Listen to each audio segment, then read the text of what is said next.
다윗의 집은 점점 강해지고 사울의 집은 점점 약해진다. 둘 다 이제 서로 싸우고 있지만 시간이 지나면 지날수록 다윗의 집은 강해지고 사울의 집은 약해져 간다. 이제 그 증거가 여기 2절입니다. 다윗이 헤브론에서 아들을 낳았는데 점점 강해지는 거죠. 그래서 이제 여기에 6명의 아내가 있고 6 아들들이 있습니다. 첫째는 암논, 둘째는 길르압.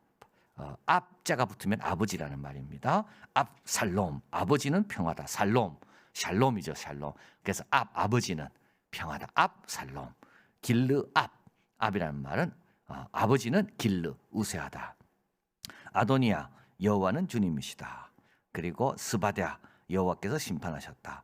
이르드암, 남겨시다. 이렇게 6명의 아내로부터 6명의 자녀들이 여기 소개되어 있습니다. 그래서 이 아내들이 한 명만 낳은 건 아니죠. 예, 여러 명 낳았습니다. 그러나 장남만 여기서 지금 소개하고 있습니다. 그러니까 식구가 얼마나 많은 겁니까? 예, 식구가 많은 겁니다. 그래서 첫째 아들 암논은 신실함. 그래서 압살롬의 누이 다말을 범하게 되고 셋째 아들 압살롬에 의해서 죽게 됩니다. 둘째 길르압은 아버지가 우세하다는 건데 길르압은 더 이상 성경에 안 나옵니다. 이 말은 어릴 때 죽었다고 봅니다. 그리고 셋째는 압살롬이죠. 그래서 아버지의 왕위를 찬탈해서 잠시 통치하다가 결국 요압에 의해서 죽게 되는 이 압살롬. 예, 그는 그술 골란 지역의 작은 왕국의 이제 딸이었는데 그 딸을 이제 다윗이 결혼함으로 인하여 이제 어떤 그 지역과 동맹 관계를 맺는 그 아들이 압살롬입니다. 아도니아, 여호와는 주님이시다는 건데 뜻인데 다윗이 그러니까 보십시오. 압살롬 죽었고 길랄 어릴 때 죽었고 암논 죽었고 그러니까 이제 아도니아가 네 번째 아닙니까? 그래서 다윗이 죽어갈 때 다윗이 임종할 때 아도니아가 요압과 함께 음모를 꾸면서 왕이 되려고 했죠. 솔로몬 대신에 자기가 그때 이제 이것을 눈치채고 솔로몬을 왕을 세우고 그리고 이 아도니아는 결국은 지금 첫 번째 다윗의 아들 살아남은 아들 중에 제일 첫 번째이기 때문에 자기 아버지를 모셨던 수넴 여인 아비삭 그 여인을 달라 그 요청을 하다가 솔로몬에 의해서 죽게 됩니다. 그리고 그와 함께 음모를 꾸미던 요압도 죽게 됩니다. 그래서 이제 첫 번째 암논, 세 번째 압살롬, 네 번째 아도니아. 그래서 헤브론에 낳은 6명의 장남 중에 요 4명, 3명은 나중에까지 계속 이제 언급되는 다윗의 자녀입니다. 그래서 참 이렇게 갈등의 요소가 지금 벌써 여기서 지금 이제 보이고 있습니다. 자, 사울의 집안은 어떻는가? 6절에 가보면 사울 집과 다윗 사이 전쟁이 있는 동안 여러분 전쟁이 있으면 누가 계속 제일 소중하겠습니까? 잘 싸우는 사람이 제일 힘이 있습니다. 모두가 그 사람 바라봅니다. 예, 그 사람 때문에 지금 살아있는 거거든요. 그래서 이 아브넬이 사울의 집에서 권세를 점점 잡아갑니다. 근데 사울에게 첩이 있었는데 한 명의 첩입니다. 이름은 리스바입니다. 그런데 이 아브넬이 이 죽은 왕의 첩을 취하게 됩니다. 그걸 본 이스보셋 그 아들이 아버지의 아들이 아브넬에게 뭐라고 하니까 통관하였냐 하니까 이제 8절에 아브넬이 이스보셋의 말을 매우 분이 여겨 내가 유다의 개 대강이냐 이 말은 가치 없는 대강 개 같은 사람이냐 이 말입니다. 예, 내가 그렇게밖에 네 눈에 안 보이냐 이제 그래서 이스보셋에게 다윗 이 아브넬이 이제 화를 내면서 네가 나를 그렇게 보느냐 이제 이런 표현입니다. 내가 오늘날 당신의 아버지 사울의 집과 그 형제 친구에게 은혜를 베풀어 그래서 이제 아브넬이 잘 싸우니까 그래도 이 이스보셋과 사울 후손들이 항복하지 않도록 이렇게 잘 지켜줬잖아요. 그런데 나의 은혜를 당신이 이렇게 모르고 있냐 이러니까 이때 이제 이스보셋이 너무 겁이 나가지고 한 말도 대답하지 못하게 됩니다. 자, 그리고 나서 이제 12절 아브넬은 사신을 다윗에게 보냅니다. 그러면서 이 땅이 네 것이니까 당신이 나로 더불어 언약하시이다. 내 손이 당신을 도와 온 이스라엘로 당신에게 돌아가게 하리이다. 이렇게 이제 아브넬이 계산을 해보니까 아무래도 안 되겠거든요. 자기 쪽은 자꾸 기울고 다윗 쪽은 자꾸 세지고 그럴 바에는 빨리 내가 다윗에게 좀 협조를 해서 나중에 왕국이 됐을 때 내가 큰 자리 하나를 얻어야 되겠다. 그래서 이제 아브넬이 다윗에게 사신을 보내서 나와 화친하자 이렇게 이야기하는 겁니다. 그러니까 다윗은 거기 넘어가지 않죠. 다윗은 뭘 요구하는가 하면 미갈을 데리고 와라. 미갈은 사울의 둘째 딸이고 서로 사랑했었고 그래서 다윗이 블레셋 사람의 양피지 200개를 바치면서 얻었던 아내였습니다. 그런데 이제 도망자 신세가 되면서 사울은 이 미갈을 다른 남자에게 결혼시켜 버린 거죠. 그래서 사실은 다윗은 사울의 사위니까 이 왕위를 합법적으로 잇는 게 되지 않아요. 그래서 다윗은 자기는 그 여인을 내보낸 적도 없고 또 이제 지참금 자기가 200은 양피지 200개를 주고 받아왔기 때문에 사왔기 때문에 누군가 자기로부터 이 여인을 가져가려면 양피지 200개를 자기한테 주고 가져가야 되거든요. 그러니까 다윗은 받을 게 하나도 없는 겁니다. 그러니까 여전히 다윗은 합법적으로 이 미갈의 남편인 거죠. 그래서 이제 다윗은 아브넬에게 미갈을 데려와라. 자, 그래서 이제 17절 아브넬이 이스라엘 장로들에게 말하여 가로되 너희가 잠깐만요. 그렇죠. 16절 앞에 보시겠습니다. 그래서 이제 그 남편이 저와 함께 오매 울며 비우림까지 따라왔더니 아브넬이 저에게 돌아가라며 돌아가고 이 사람 결혼 잘못한 거죠. 그러니까 남편과 아직 정리되지 않은 아내 미갈과 결혼했기 때문에 이 사람은 그냥 할 말이 없는 겁니다. 그리고 이제 미갈은 이제 다윗에게로 오게 됩니다. 자, 그리고 17절 아브넬이 이스라엘 장로들이죠. 그러니까 이스라엘 장로들은 지금 다윗은 유다 지파의 왕입니다. 나머지 지파의 왕이 아닙니다. 아직 나머지 지파들은 다 이스라엘입니다. 그래서 이제 아브넬이 이스라엘 지파의 장로들을 다 불러놓고 사실 너희가 나한테 여러 번 다윗으로 너희 임금을 삼도록 구했는데 지금 이제 이걸 하려고 한다. 그리고 이제 19절에 아브넬이 또 베냐민 사람, 이 베냐민 사람은 사울의 지파죠. 이스보셋 다 이게 베냐민 사람 아닙니까? 그러니까 사울에 대한 누구보다 충성이 강했던 사람들이 이 베냐민 지파인데 뭐 특권도 누렸겠죠, 이 사람들이. 그래서 이제 아브넬이 또 이 사람은 따로 부르는 겁니다. 이스라엘과 베냐민 온 집이 선히 여기던 다윗의 귀에 고하여서 우리가 당신들을 왕으로 삼자. 그래서 이제 다윗에게로 가서 헤브론에서 다윗을 만납니다. 그리고 다윗도 다윗이 해달라고 부탁한 거 아니죠. 그들이 와서 우리를 다스려 달라 하니까 다윗도 그래 그러면 미갈도 받았고 내가 그래서 그러면 나도 좋다 하고 이제 언약을 맺고 평안하게 보냈습니다. 일이 잘 될 것 같죠? 아닙니다. 4번입니다. 요압은 다윗 모르게 아브넬을 다시 부릅니다. 그리고 조용히 말하는 척하면서 아브넬을 죽입니다. 왜냐하면 이 아브넬이 자기 동생 아사엘을 죽였거든요. 그래서 다윗과 아브넬 사이의 평화 누구의 이 한 명에 의해서 깨지게 됩니다. 평화보다는 원수 갚는 일에 우선시하는 요압입니다.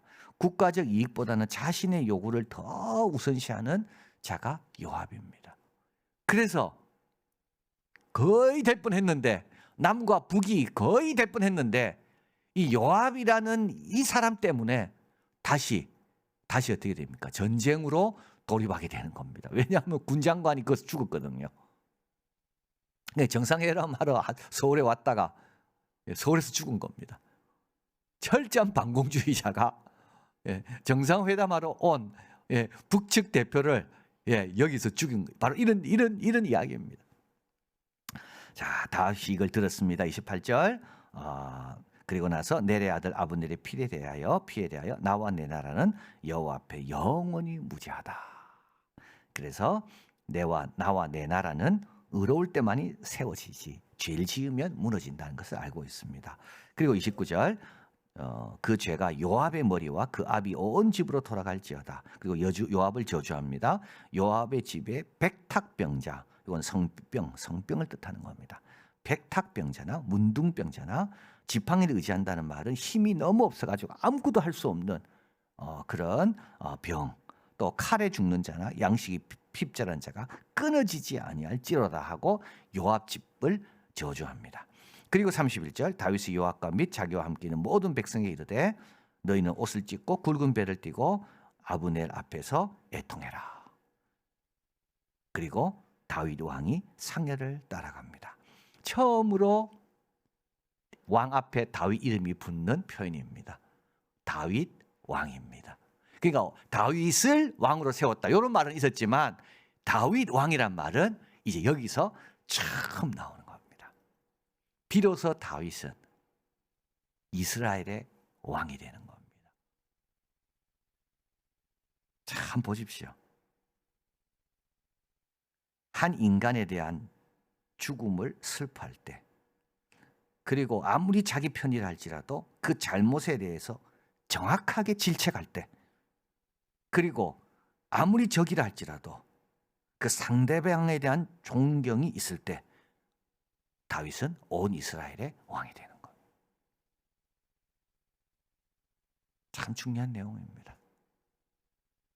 이게 다윗의 훌륭한 점이죠. 이걸 누가 보고 있을까요? 북쪽 사람이 다 보고 있는 겁니다. 이 장례의식이 중요한 이유는 다윗의 무죄함을 황리환과 동시에 북쪽 장로들에게 다윗과 상대하는 자들은 위험에 처하지 않을 것이라는 그런 확신. 그래서 이 장례식을 중재적 사건이라고 이야기합니다. 그러니까 다윗은 아브넬을 향해 옷을 찢고 애통해하면서, 그리고 아브넬을 죽인 요압에 대해서 저주를 퍼부으면서 어떻게 됩니까? 나와 내 나라는 이 일에 상관이 없다. 우리 모두 이 일을 괴로워하고 힘들어하고 있다. 무죄하다. 이걸 지금 다윗은 지금 보여주고 있는 거예요. 그래서 왕 앞에 다윗이라는 이름이 이제 붙게 되는 겁니다. 다윗 왕입니다. 대한민국 대통령은 어떤 사람이 돼야 될까요? 다윗처럼 돼야 됩니다. 그러지 않으면 누구만의 대통령입니다. 우리도 마찬가지입니다. 우리 하나님의 자녀들은요, 왕 같은 제사장 아닙니까? 그러면요, 우리 모두는 생명 한 명 한 명을 소중히 여겨야 되고요, 불의에 대해서는 분명해야 됩니다. 참 이게 다윗에게 배우는 겁니다. 그래서 사울을 죽인 자를 다윗은 어떻게 됩니까? 죽여버리잖아요. 사울 왕을 죽였다고 자랑하고 상 받을 줄 알았는데 다윗은 그러지 않습니다. 여호와의 기름 부음 받은 자를 네가 죽여? 어떻게 네가 감히 하나님이 세운 자를 네가 죽여? 자, 그래서 36, 37절입니다. 이거를 봅니다, 백성이. 그리고 다 기뻐합니다. 다 기뻐합니다. 그리고 왕이 무슨 일을 하든지 무리가 다 기뻐합니다. 그러니까 요압한테 굽슬거리는 왕은요, 아무도 기뻐할 수가 없습니다. 요압이 아무리 힘이 있어도 다윗은요, 요압 집에 대해서 저주를 퍼붓잖아요. 이걸 백성들이 보고요, 야, 공의가 사는구나. 그래서 백성들이 기뻐하는 겁니다. 그리고 아브넬이 평화로 왔다가 죽어간 그 북쪽의 장군에 대해서 애도를 표현하는 걸 보면서 백성들은요, 아, 사람의 생명은 정말 제대로 대접해 주는구나. 나도 이 나라를 위해서 싸우다가 죽으면 다윗은 제대로 나를 대접해 주겠구나. 그래서 기뻐하는 겁니다. 그리고 이 날에야 온 백성과, 북쪽입니다, 온 이스라엘도 넬의 아들 아브넬이 죽인 것이 왕이 한 바가 아닌 줄을 아니라. 통일은요, 빨리 안 옵니다. 이렇게 이런 과정이 다 있어야 통일이 되는 거지. 이런 과정 없이 어떻게 통일이 되겠습니까? 이런 과정 없이 되는 통일은 딱 한 가지입니다. 무력 통일밖에 없습니다. 이렇게 생명을 소중히 여기고 공의롭게 백성들이 하나가 될 때, 이때 어떻게 됩니까? 북쪽에서 내려온다고요. 믿고 맡겨도 되겠구나. 자, 그래서 다윗은 이 장례를 통해 북쪽 사람들의 마음을 얻습니다. 자, 그런데 이제 39절이 그렇게 끝나면 좋을 것 같잖아요. 37절로 딱 기뻐하였더라. 그런데 그렇게 끝나지 않습니다. 39절, 내가 기름 부음을 받아 왕이 되었으나 오늘날 약하여 스루야의 아들인 이 사람들을 제어하기가 너무 어려우니 여호와는 악행하는 자에게와 그 악한 대로 갚으실지로다 하니라. 이 요압이죠, 요압. 이게 다윗에게는 가신 겁니다. 그래도 다윗에게는요, 요압이 있기 때문에 누굴 계속 바라봅니까? 하나님을 계속 바라보는 거예요. 제가 어저께 책을 읽는데 그런 내용이 있더라고요. 빛은 상처를 통해 들어온다.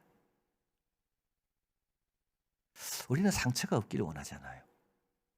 그러나 실제로 하나님의 말씀과 그 은총과 긍휼은 그 상처가 있는 곳에 임하는구나. 그 말도 있더라고요. 용이 없으면 영웅도 없다. 우리는 용이 없기를 바라잖아요. 그럼 뭐도 없다고요? 영웅도 없다고요. 시련이 없으면 뭐가 없을까요? 주님의 구원의 능력도 없는 겁니다. 우리는 다 없으면 세균이 하나도 없기를 원해요. 무균 시대에 가서 못 삽니다. 우리는.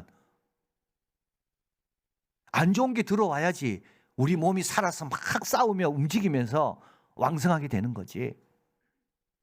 그래서 다윗에게 이 요압은요. 다윗은 요압을 해결을 못합니다. 죽을 때까지.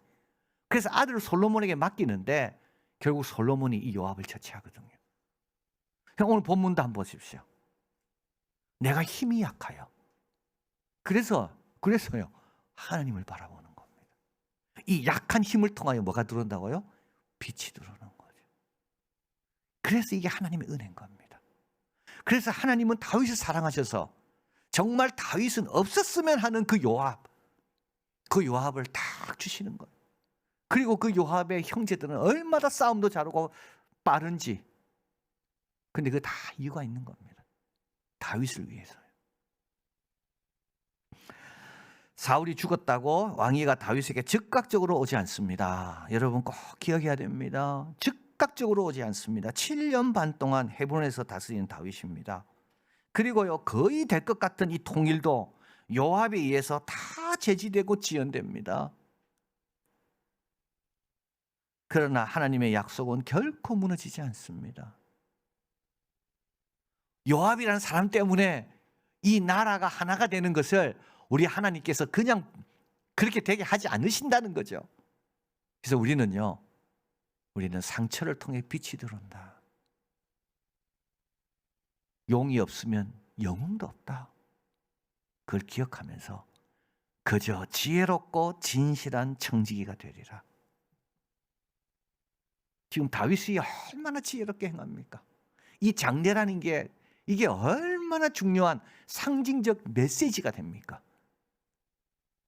그리고 진실한, 지혜롭고 진실한.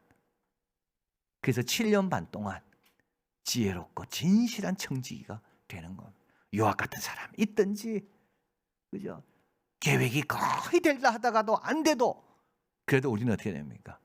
지혜롭고 진실한 청지기.